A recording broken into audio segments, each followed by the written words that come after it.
오늘따라 피아노 소리가 너무 좋아요. 감사합니다. 피아노 소리가 좋은 날은 노래를 막 하고 싶은 충동이 너무 많이 들거든요. 오늘 또 하나님께서 주실 말씀이 있어서 그렇게 하시는 것 같습니다. 우리 오늘 함께 나눌 말씀은 요한복음 4장 39절부터 43절까지의 말씀입니다. 요한복음 4장 39절부터 43절까지의 말씀. 우리 한 절씩 교독하도록 하겠습니다. 제가 먼저 39절 읽습니다. 여자의 말이 내가 행한 모든 것을 그가 내게 말하였다 증언하므로 그 동네 중에 많은 사마리아인이 예수를 믿는지라. 사마리아인들이 예수께 와서 자기들과 함께 유하시기를 청하니 거기서 이틀을 유하시.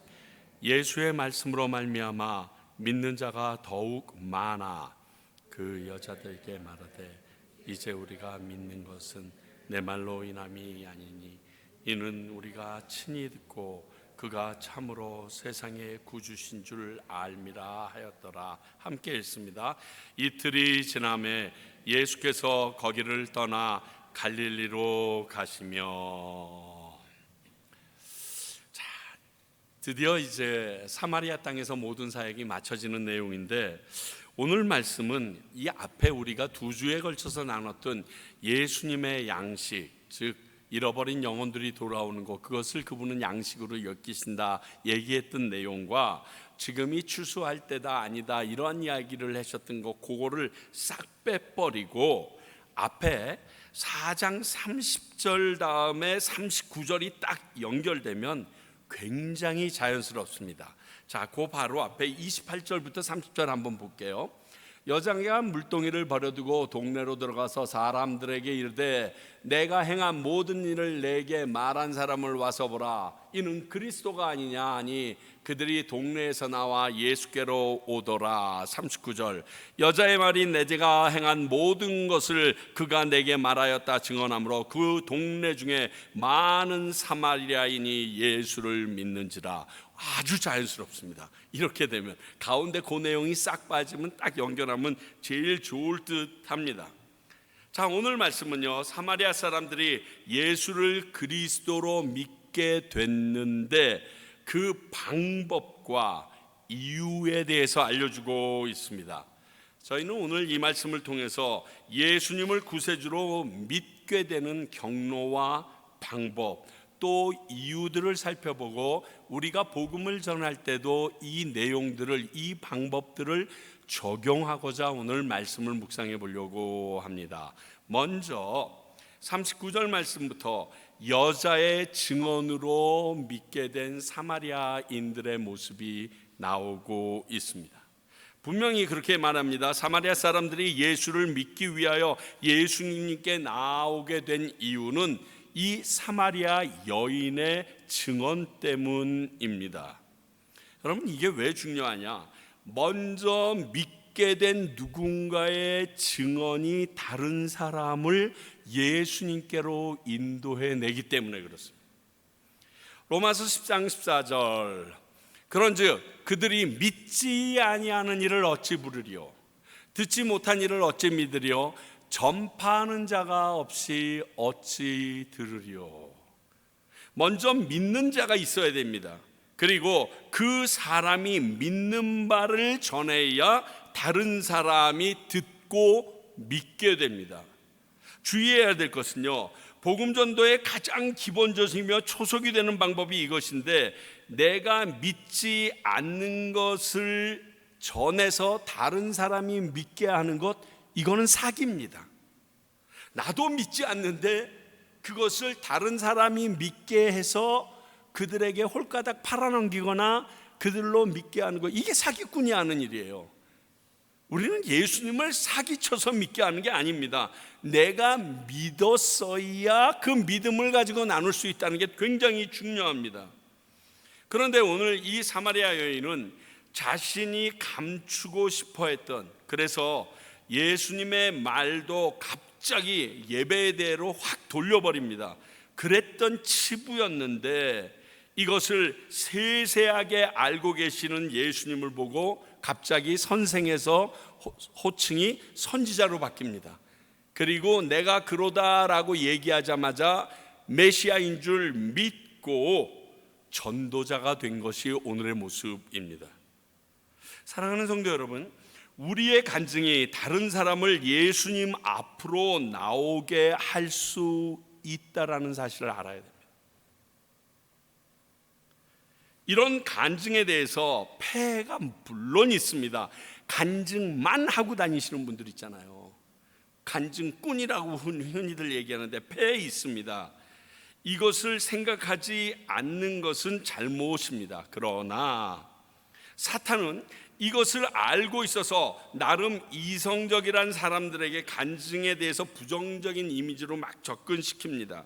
일리는 있지만 우리가 조심해야 되는 것이 오늘 말씀이 주셨던 전도의 효율성을 생각해 볼 때 그렇습니다. 우리는 앞에서 예수님의 양식이 잃어버린 영혼이라는 것, 주님께로 잃어버린 영혼이 주님께 돌아오는 것이 예수님의 양식이라고 말씀하셨는데, 거기에 근거해서 예수님이 하신 일을 드러내는 우리의 간증은 예수님의 양식을 준비하는 행위라는 사실을 우리는 알아야 됩니다. 그런 측면에서 참 중요합니다. 어찌되었든 이 사마리아 여인의 간증으로 사마리아 사람들이 예수님께 나와왔다는 것은 사실입니다. 그런데 여기서 사마리아 여인을 믿는 이 사람들이 조금 궁금한 부분이 있습니다. 왜냐하면 우리가 아는 것처럼 이 사마리아 여인은 같은 사마리아 동네의 사람들조차 믿을 만한 어떠한 신뢰성을 주지 못하고 살았습니다. 그냥 다 알아요. 이렇게만 얘기해도 이 정도로 얘기할 정도로 다 알아요. 이런 사람인데, 그런데 마을 사람들이 그 여자의 말을 믿었다는 겁니다. 여러분, 이게 좀 아이러니하지 않으세요? 저는 아닐 것 같아요.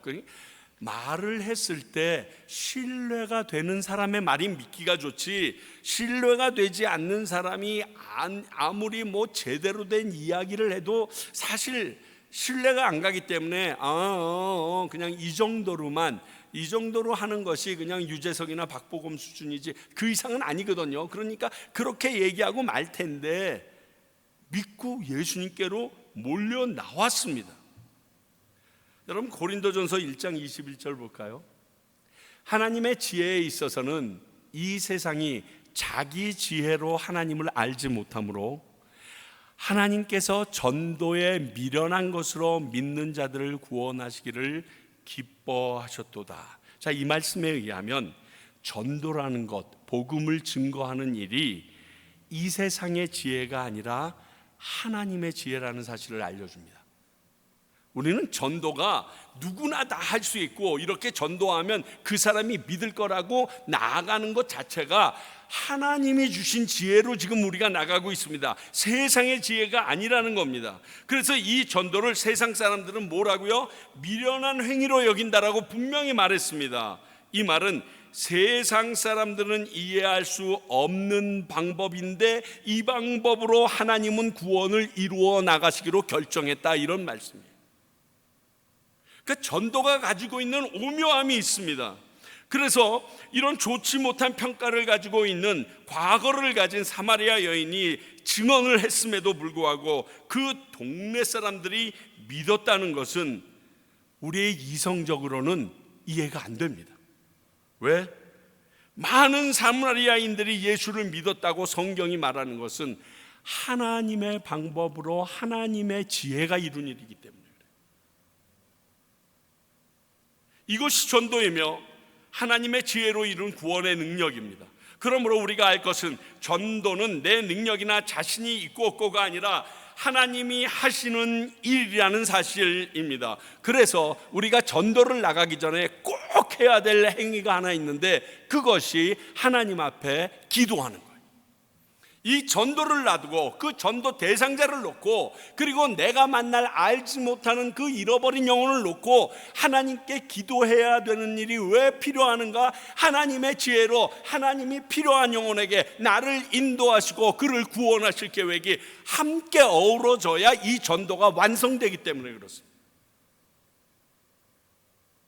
전도는 내가 예수를 믿고 있다는 표이고요, 하나님께서 이루어 주실 것이라는 것을 믿는 신앙입니다. 그러니까 전도하는데 힘들다, 어렵다, 부담스럽다 이런 생각은요, 내가 할 일이 아니라 저분이 하실 일이에요. 그냥 나는 기도하고 그분 보면 가서 전하면 돼요. 재수 없으면 싸대기 한 대나 침 한 번 뱉으면 당하겠죠. 그게 전부다입니다. 그렇다면 이렇게까지 오늘 말씀이 이어 나올 때 예수님이 이 여인과 대화한 이유가 무엇일 것 같으세요, 여러분? 이 사마리아 여인과 대화한 이유가 결과론적이지만 이 여인을 통하여 사마리아 사람들이 예수님이 그리스도이심을 믿게 하려고 하셨다라고 말할 수 있습니다. 목사님 너무 가신 것 같은데, 근데 그렇잖아요. 이 여인을 만나지 않았으면 이 일이 없었을 거 아닙니까? 이 여인을 만난 이유는 이 여인만 구원하기 위함이 아니라 온 사마리아인들을 구원하기 위한 하나님의 놀라운 계획이 예수 그리스도로 말미암아 실행된 겁니다. 예수님께서 당시 유대인들이 외면하는 사마리아 땅을 지나가신 이유도 이것이고요, 아무도 만나려 하지 않던 사마리아 여인을 우물가에서 기다렸다가 그 땡볕에 만난 것도 이것이고요, 아버지 하나님의 뜻을, 그 구원을 이루시기 위하여 이 길을 가셨다라고 우리는 이야기해도 전혀 문제가 되지 않습니다. 만약 그렇지 않았다면 여러분 한번 생각해 보십시오.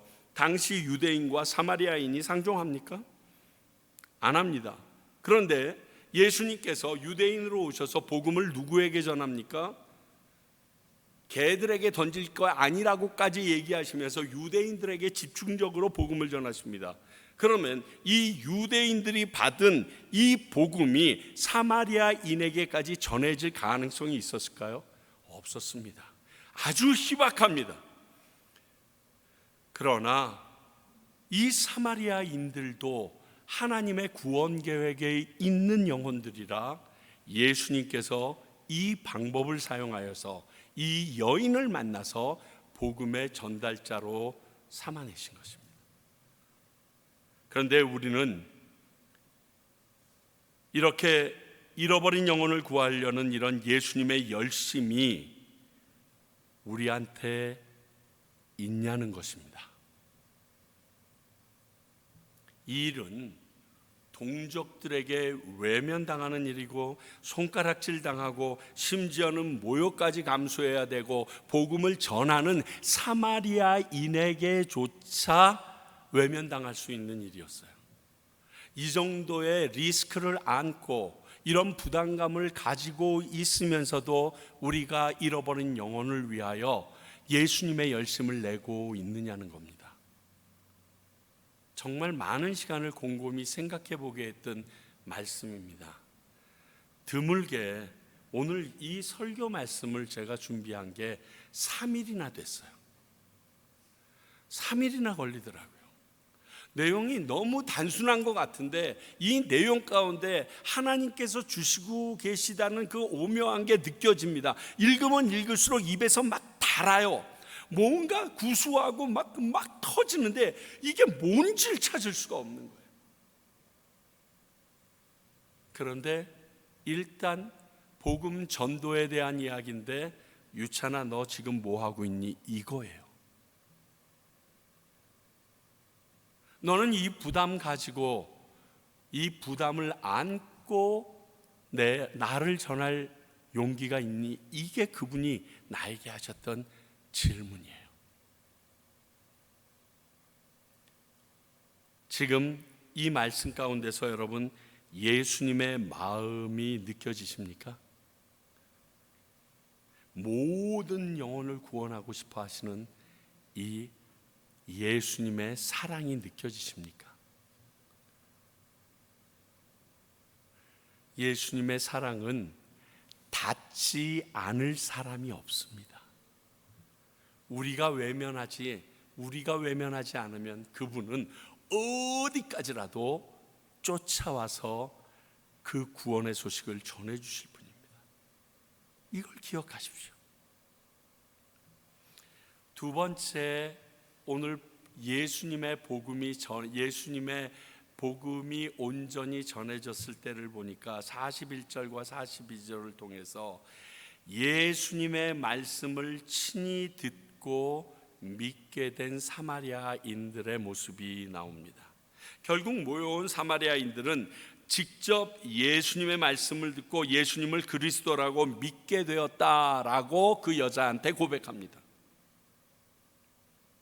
여러분, 이것이 성숙되는 믿음의 모습입니다. 언제까지 남이 믿은 그 사실만 가지고 내 믿음을 유지하겠습니까? 이건 굉장히 위험합니다. 진정한 내 믿음은 그분의 말씀으로 자리 잡아야 흔들리지 않고 내 것이 됩니다. 내가 그 말씀에서 구원을 잡아내야 됩니다. 물론 처음은 사마리아 여인의 증언으로, 예를 들면 어떤 연예인의 간증으로, 또 지난번에 오셨던 우리 이광희 선교사님 얘기를 들으면 교회에서 주는 밥 한 그릇, 교회에서 밥 준다, 그 말 한마디로 그렇게 예수님을 믿는 게 시작될 수 있습니다. 그러나 내가 직접 하나님의 말씀을 읽고 들으면서 내 안에 자라나야 성숙한 믿음으로 자라가기 시작하게 됩니다. 아니면 여기저기서 이런 말을 들으러 은혜를 받겠다는, 그래서 이곳을 찾아다니고 저 기도원을 찾아다니고 내가 은혜 받은 그 장소에 그 사람을 찾아다니고 하는 그런 일들이 일어나게 됩니다. 생각해 보십시오. 그게 하나님의 뜻이고 방법일 것 같습니까? 여러분, 이거 굉장히 위험한 행동입니다. 물론 내가 기도하기 위하여 특별한 시간을 내고 일정한 곳에 가서 하나님 앞에 기도할 수 있습니다. 그런데 꼭 그곳에만 가야지 그 일이 이루어진다라고 그러면 그곳에 안 가면 내가 믿는 믿음이 흔들리고 넘어집니다. 그게 정상적인 믿음일까요? 그 사람의 설교를 듣지 않으면, 그 목회자나 그 부흥사의 설교를 듣지 않으면, 그분의 안찰이나 기도를 받지 않으면 내 신앙이 흔들흔들거려서 어쩔 줄 모른다. 그게 바른 신앙 아닙니다. 그런 모습을 정말 많이 보게 됩니다. 여기를 뛰어넘는 게 너무 중요합니다. 여러분, 저희들 말씀 산책 열심히 지금 하고 있습니다. 한 번 다 지나갔습니다. 두 번째 시작합니다. 여러분, 저거 잘하면 저나 제 아내가 로열티 받는 거 하나도 없습니다. 두 번 하면, 세 번 하면 다시 할 때마다 저희들은 수정하고 준비해야 되는 부담감도 있고, 그리고 그 중에 또 하나라도 잘못된 오역이나 잘못된 것들로 전할까 봐 두렵고 떨림이 있습니다. 그러나 여러분들께서 하나님의 말씀을 읽고 깨달아서 여러분들의 것으로 삼기 위하여, 여러분들이 성경을 읽게 하기 위하여 그 길을 갈 수밖에 없었어요. 지금 어린아이들이 방학을 했습니다. 방학한 아이들을 중심으로 지금 방학 안 한 아이들도 있기 때문에 방학한 아이들을 중심으로 1대1을 시작했습니다. 왜? 얘네들 언제 예수 제대로 전부 다 만날래요? 얘네들이 언제까지 선생님이나 목사님이 주어주는 것, 내 부모가 먹여주는 것만 맞고 자라겠어요? 그러니까 그런 아이들이 대학 가게 되면 교회를 떠나는 겁니다. 예수님을 외면하는 겁니다. 세상의 가치관 가운데 쑥 빠져버리는 겁니다. 그걸 붙잡으려면 지금 하나님의 말씀으로 그들이 신앙이 온전히 서야 되는 거예요. 힘들고 바빠요. 정신없어요. 그래도 해야 되는 겁니다. 왜? 안 그러면 이 모습이 되어지기 때문에.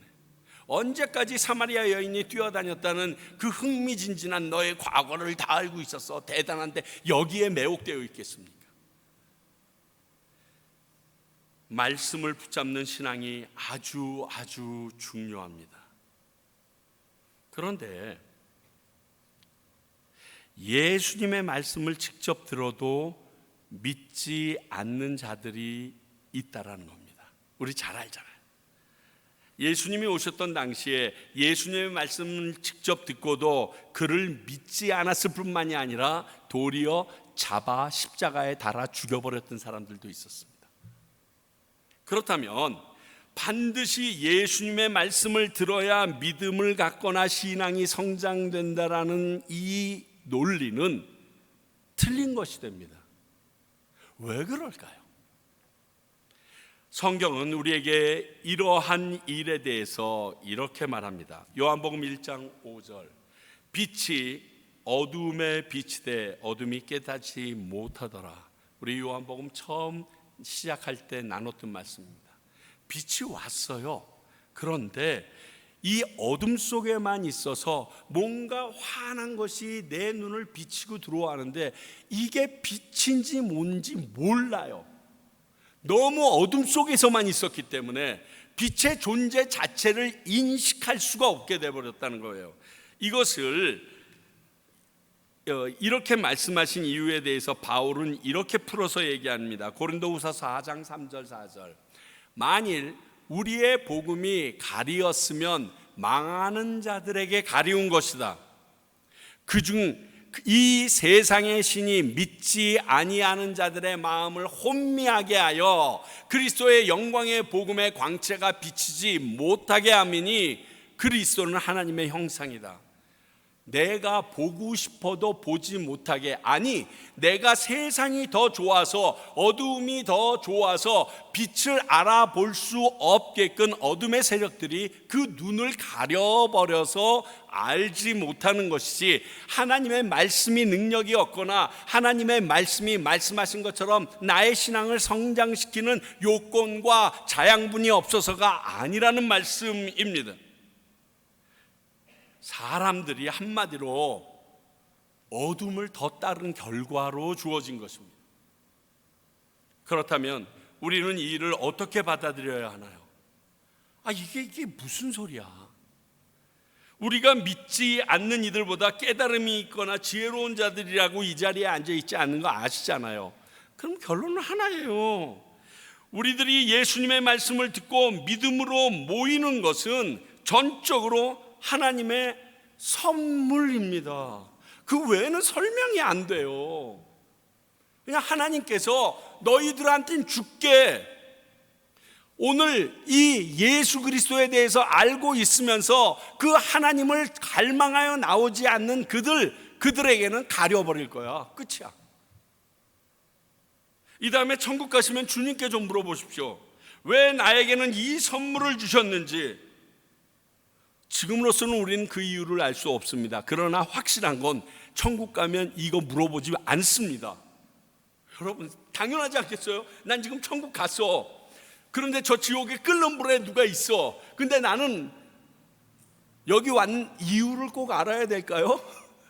하나님이 나를 선택해서 여기 보내주셨는데, 하나님의 선물로 은혜로 여기 왔는데 그 이유에 대해서 하나님 참 불공평합니다. 나같이 아무것도 모르는 무지랭이, 세상에서 죄도 많이 저질렀는데 그저 예수 그리스도를 믿었다고 회개 한 번 했다고 나를 여기다가 보내십니까? 참 불공평합니다. 이렇게 말할 사람 한 명도 없습니다. 그저 오지 못할 때 내가 왔구나, 하나님의 은혜구나, 이것밖에 생각 안 날 거라는 게 뻔합니다. 여러분 그렇지 않겠어요? 어떻게 나 같은 놈이 왔지? 세상 사람들에게 인정받고 정말 아름답게 살았다고 평가받았는데 천국에 없고 나는 있다 이랬을 때 여러분 이 마음은 더 커지지 않겠어요? 거기서 하나님이 불공평하다느니 이런 말할 사람은 단 한 분도 안 계실 거 저는 확신합니다. 바울의 고백이 이렇게 말하죠. 내가 나된 것은 오직 하나님의 은혜로다. 이 말밖에 할 게 없는 거예요. 이게 바른 거예요.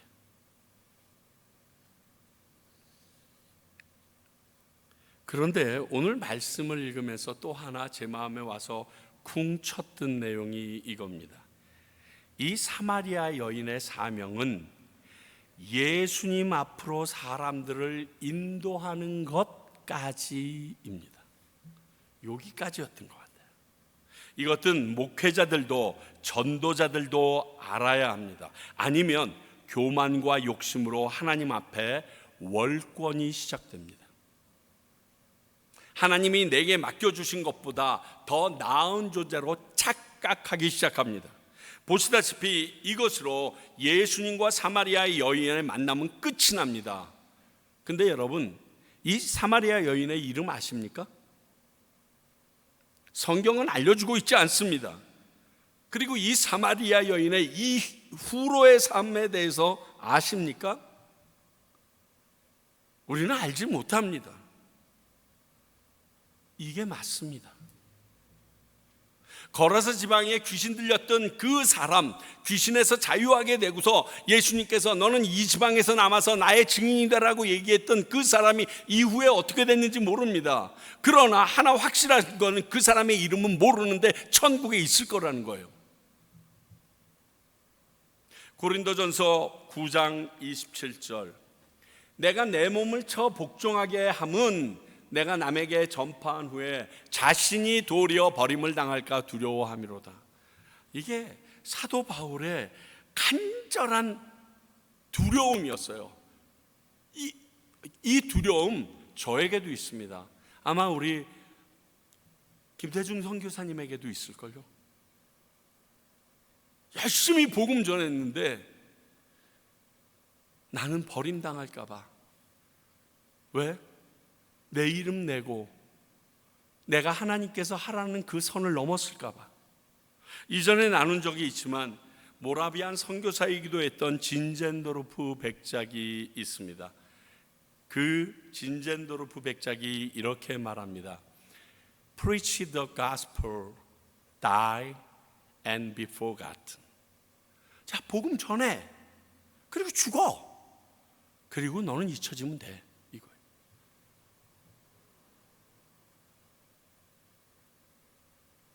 이렇게 살기 싫어합니다.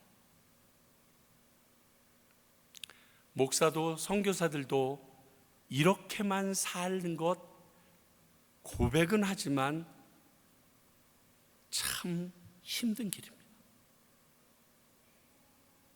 근데 우리 예수님은요, 사마리아 땅에 복음을 전하신 후에 그곳을 떠나서 마지막 절을 보면 다시 갈릴리로 가십니다. 가셨다가 나를 반겨줄 사마리아 땅을 찾아서 다시 오신 적 없습니다. 이걸로 끝이에요. 이런 예수님의 습성은요, 오병이어의 기적을 끝내고 났더니 많은 사람들이 일어나서 예수님을 왕으로 삼고자 했다라고 성경이 기록됩니다. 이 모습을 보고 제자들을 먼저 배에 태워서 보내신 후에 그들을 다 돌려보내시고 나서 폭풍이를 걸어서 그 제자들에게 오십니다. 이게 예수님이 가지고 있는 그 전도자의 모습이고 우리가 따라가야 될 모습입니다. 아내가 가끔 말하는 게 기독교 방송 중에서 이제 간증하는 프로그램이 있습니다. 그 간증하는 프로그램을 이렇게 듣다 보면 그 나오는 출연하는 사람이 듣보잡이에요. 진짜 유명한 분들도 몇 분 있지만 진짜 알지도 못하는 사람이에요. 그때마다 이렇게 얘기해요. 아마 하늘나라에 가면 우리가 들은 적 없는 많은 사람들로 인해서 우리 깜짝 놀랄걸. 내가 아는 사람을 찾을 거라고 생각했는데 전혀 모르는 사람이 가득 차 있는 곳이 하늘나라일 것 같다라는 그러한 말입니다. 그렇지 않으세요? 성경에 나와 있는 수많은 인물이 있는데 우리가 열왕기상을 공부하면서 하나님의 사람이라고만 적혀 있던 사람, 누군지 아무것도 모르는데 하나님의 말씀을 전하고 가는 그러한 선지자들 얼마나 많은지 모릅니다. 사랑하는 성도님들, 이렇게 예수님의 양식, 즉 잃어버린 영혼을 구원하기 위하여 살다가 주님 앞에 갈 수 있는 저와 여러분들이 되길 바랍니다. 이 사마리아 여인의 제일 마지막 모습이 그의 모든 삶을 지워내는 이유가 여기에 있습니다. 그럴 리는 없었겠지만 이 사마리아 여인이 우물가에 앉아 계신 예수님 앞에 서서 줄을 서시오. 자, 앞사람부터 들어오시오. 당신이 먼저 만날 수 있어. 당신에게는 2분을 더 주겠소. 당신은 나에게 평소 때 못했으니까 오늘 못 만나시오. 이랬었으면 이런 자취도 없었을 거예요. 이러한 이야기로 끝내지가 않았을 거예요.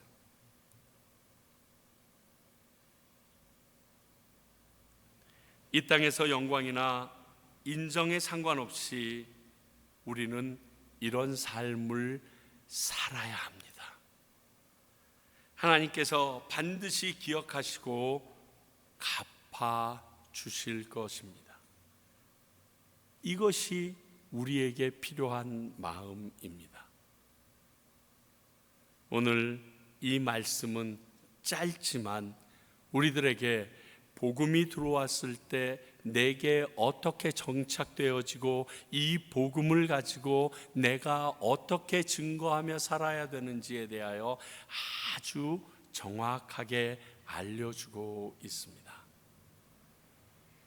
우리가 예수를 믿는 사람들이 그 예수를 믿는 시점이 어떠한 것인지 다시금 알아서 간증자로 나서든지 아니면 예수님의 말씀을 읽게 하고 훈련시키는 자로 나서든지 어느 곳에 있든지 그 하는 모든 일이 예수님이 간절히 원하셨던 그분의 양식이 채워지고 준비되어지는 사역을 할 수 있는 저와 여러분과 우리 평강교회가 되기를 간절히 소원합니다. 기도하겠습니다. 하나님 아버지, 오늘 말씀을 통하여 복음을 전하는 자의 발걸음도 보았고 또 그로 인하여 많은 사람이 모여들었으나 예수님의 말씀을 듣고 더욱 많은 사람들이 믿음 위에 굳건히 서는 모습도 보게 하셨습니다. 이 모든 일이 하나님의 지혜인 전도로 이루어졌다는 사실을 알았습니다. 아버지여, 이 전도에 대해서 우리의 하나님의 하신 일에 대하여 간증하는 이 일에 대해서 우리가 등한시하지 말게 하시고 이 방법이 세상 사람들은 미련하다라고 여길지 모르나 하나님의 지혜인 것을 믿고 기도함으로 잃어버린 영혼들에게 나아가는 저희들이 되게 하여 주시옵소서. 그래서 우리로 하여금 밟게 하셨던 이 과테말라 땅에 하나님께서 필요로 하는 잃어버린 영혼들을 주님 앞에 이끌어내는 이 사마리아 여인과 같은 삶을 살아내는 저와 우리 교인들이 되게 하여 주시옵소서. 지금은 우리 주 예수 그리스도의 은혜와 하나님 아버지의 크신 사랑과 성령님의 역사하시고 말씀하시고 그렇게 살도록 인도하심이 오늘 정말 이 사마리아의 여인처럼 복음의 전달자로서 내게 하신 일에 대한 증언자로서 살기 원하는 주님의 귀한 백성과 또 이 훈련을 통하여서 예수님의 말씀을 배우고 익히라고 해주셨던 평강교회와 그리고 그것을 깨닫고 이제 이 여인처럼 과테말라 땅 곳곳을 누비는 선교사님들 위해 이제로부터 영원히 함께 하시기를 간절히 축원하옵나이다. 아멘.